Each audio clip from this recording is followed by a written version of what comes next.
Diceritakan di awal film, ditampilkan seorang perawat dan guru menyelinap ke ruang bawah tanah sekolah. Ruang bawah tanah itu dipenuhi monster-monster kecil seperti jeli. Hanya perawat yang bisa melihat mereka. Gadis itu menyadari aura pelindung di sekitar guru itu. Guru itu menemukan sebuah batu dengan hieroglif, dan tepat setelah itu, kejadian-kejadian mengerikan mulai terjadi di sekolah itu. Sejak dia masih kecil, Anna adalah gadis yang tidak biasa yang bisa melihat ke dalam dunia rahasia. Di matanya, perasaan dan keinginan menurutnya berada dalam satu bentuk jeli lengket yang mengikat orang-orang menjadi satu. Jadi untuk waktu yang lama, dia pun bisa melihat roh ibunya yang telah meninggal. Tetapi wanita itu lenyap begitu ayahnya menemukan wanita lain, yang akhirnya memutuskan hubungan jiwa dengan mantan istrinya. Bertahun-tahun berlalu, dan Bibi yang sudah dewasa itu mengambil pekerjaan sebagai perawat sekolah. Dan seiring berjalannya waktu, dia tidak kehilangan bakatnya, tetapi malah mulai menggunakannya untuk membantu orang lain. Di tempat kerjanya yang baru,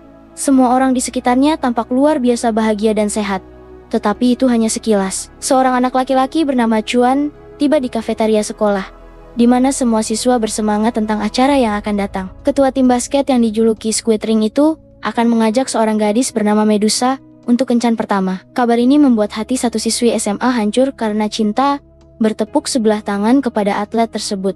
Chuan juga tidak senang dengan hal ini, karena dia sendiri memiliki perasaan sayang pada Medusa. Dia berlari keluar dari kafetaria untuk mencoba menemukan gebetannya dan menghentikannya melakukan kesalahan. Tiba-tiba, dia merasakan sakit yang tajam di lehernya, seolah-olah ada sesuatu yang menggigitnya. Dia pergi ke perawat Anna untuk mengatasi gejala-gejala ini. Perawat Anna terkejut saat melihat sesuatu yang berbentuk seperti hati merah keluar dari lehernya. Dokter menyarankan anak laki-laki itu untuk pulang sekolah lebih awal dan pergi ke rumah sakit. Tetapi dia menolak dan berkata dia tidak boleh melewatkan kesempatannya. Ketika Chuan meninggalkan kantor perawat, salinan dirinya yang murung dan tanpa ekspresi tetap berada di luar pintu. Anna menjelaskan bahwa beberapa jeli terdiri dari pikiran dan kecemasan yang menyedihkan. Mereka dapat mulai menyakiti orang lain, jadi mereka harus dihancurkan secepat mungkin. Tetapi mereka hanya terlihat oleh Anna, jadi hanya dia yang mampu menyelesaikan misi ini. Dia menggunakan peluru karet dari pistol mainan dan pedang plastik bercahaya sebagai senjata.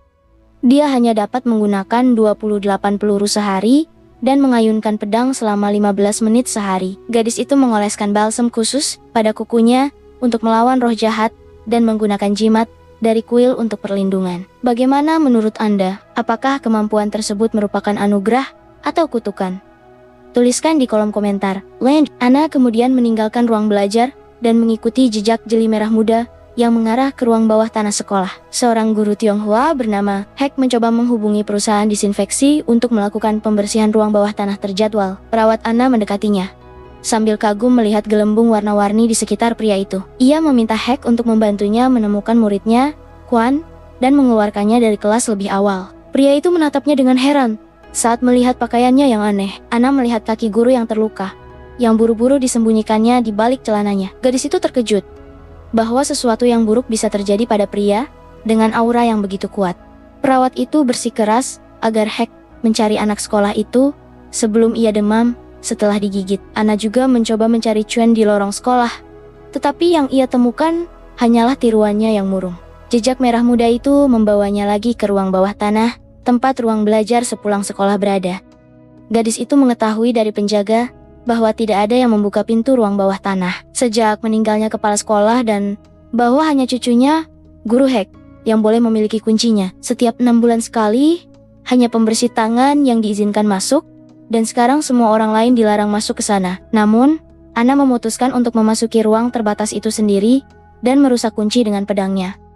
Dan ketika dia masuk, dia langsung diserang oleh monster biru kecil, mencakar kakinya dengan giginya. Gadis itu mendorongnya dengan pedangnya dan menerangi tempat itu dengan senternya. Puluhan monster jeli dengan berbagai ukuran nampak tergantung di langit-langit. Sementara itu, Chuan semakin memburuk. Hek terus mencarinya di sekitar sekolah saat dia tiba-tiba melihat pintu terbuka ke ruang bawah tanah. Tertatih-tatih turun, dia turun dan menemukan Anna di dalam, melambaikan pedang yang bersinar. Gadis itu malu saat melihat gurunya dan berbohong kepadanya bahwa dia diam-diam berlatih zumba di ruang bawah tanah. Sementara itu, Chuan yang kelelahan tiba di atap tempat dia bertemu Medusa. Gadis itu menatap temannya dengan cemas dan menyadari bahwa dia tidak enak badan. Seluruh wajahnya berkeringat dan suaranya bergetar. Medusa meraba dahinya tetapi tidak merasakan suhunya. Pada titik ini, seorang teman cumi-cumi tiba di atap dan memanggilnya untuk turun ke halaman, di mana semua orang telah menunggunya. Meskipun Chuan memohon untuk tinggal, gadis itu melarikan diri,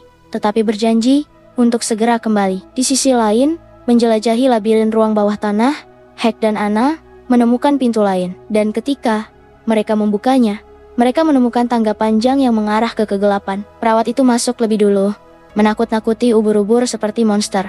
Hek terlalu asyik dengan apa yang mengintai di ujung jalan, jadi dia tidak memperhatikan tindakan Anna. Gadis itu memperhatikan bahwa gelembung di sekitar guru itu bertindak sebagai penghalang pelindung terhadap monster di sekitarnya. Untuk menguji firasatnya, dia mencoba menusuknya dengan pedangnya, tetapi penghalang itu mencegahnya melakukannya. Gadis itu menyadari bahwa guru itu juga memiliki bakat yang tidak biasa dan menjadi simpatik kepadanya. Anna memanggil Hek dan bertanya kepadanya mengapa dia memutuskan untuk menjadi guru. Pria itu mengaku bahwa dia membuat keputusan itu atas perintah kakeknya. Rahasia apa yang disembunyikan sang ketua dan mengapa ia membawa cucunya ke sekolah tersebut. Anna memberitahu orang itu bahwa ia memiliki aura yang sangat baik dan kemudian mulai tertawa histeris. Meskipun demikian, pasangan tersebut melanjutkan perjalanan mereka. Mereka menemukan pintu lain yang di atasnya tergantung jimat pelindung terhadap roh jahat. Hek melaporkan bahwa sekolah tersebut didirikan pada tahun ke-1976.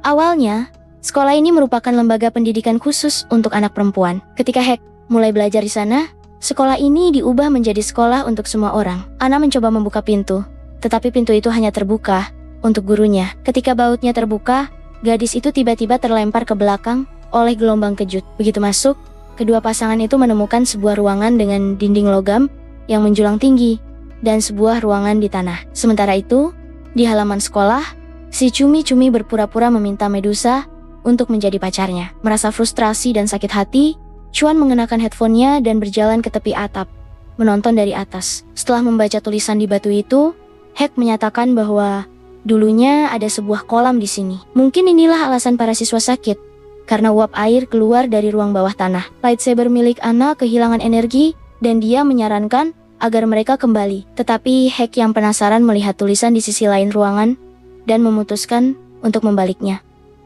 Anna mencoba menghentikannya, tetapi sudah terlambat. Ia terlempar ke belakang oleh gelombang kejut. Setelah ini, hal-hal aneh mulai terjadi di seluruh sekolah. Tanah di bawah kaki para siswa bergetar, dan Medusa gagal menanggapi usulan Squeak. Untuk beberapa alasan yang tidak dapat dijelaskan, para siswa mulai jatuh pingsan satu persatu. Kepanikan dan kekacauan terjadi di sekolah. Anak-anak berubah menjadi zombie tanpa pikiran dan berlari ke atap gedung secara berbondong-bondong. Beberapa anak yang tetap sadar tidak mengerti apa yang terjadi. Tiba-tiba, Medusa melihat bahwa Chuan hendak melompat dari atap dan berlari ke arahnya dengan ketakutan. Pedang Anna menyala lagi, dan dia berlari keluar dari ruang bawah tanah dengan kecepatan penuh. Para guru mencoba menghentikan para siswa yang putus asa, tetapi mereka tidak mendengarkan mereka. Dengan seringai gila, mereka melemparkan diri ke jaring pengaman, ingin melompat dari atap. Medusa berlari masuk bersama yang lain juga, dan sambil menangis meneriakkan nama Chuan, tetapi dia terus memanjat. Hek terkejut melihat rekannya telah menghilang entah kemana. Di bawah ruangan, ia menemukan cairan kental aneh yang tampak seperti jeli. Ia mengukir hieroglif kuno di bagian belakang batu, yang mengungkap kisah masa lalu kolam itu.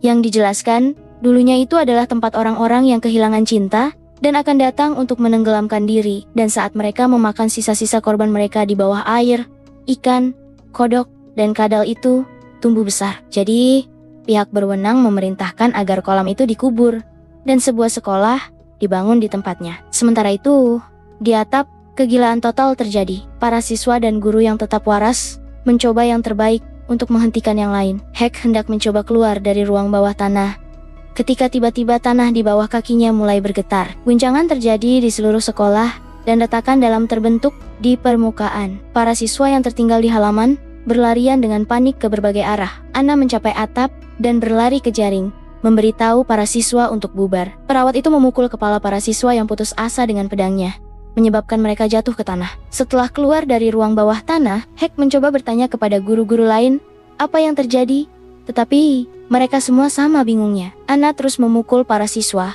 tetapi beberapa dari mereka telah memanjat terlalu tinggi, dan pedangnya tidak dapat menjangkau mereka. Getaran bawah tanah besar lainnya terjadi, yang menyebabkan semua orang di atap jatuh. Tanah di bawah runtuh, dan makhluk mengerikan merangkak keluar dari kedalamannya. Makhluk itu tampak seperti kodok raksasa dengan beberapa baris gigi di mulutnya yang lebar, dan ia menembakkan peluru karet ke monster itu, tetapi tidak melukai. Namun, ketika gadis itu mengenai mata monster itu, ia kehilangan kewaspadaannya sejenak. Segera setelah itu, makhluk itu mulai menghisap udara dengan mulutnya, mencoba menghisap mereka yang ada di atap. Anna memberitahu Medusa untuk berlari ke kantornya dan membuka laci tersembunyi yang berisi senjata untuk melawan monster itu. Perawat itu menembakkan peluru karet terakhir langsung ke tenggorokan monster itu. Monster itu berhenti menghisap udara karena mencerna peluru itu.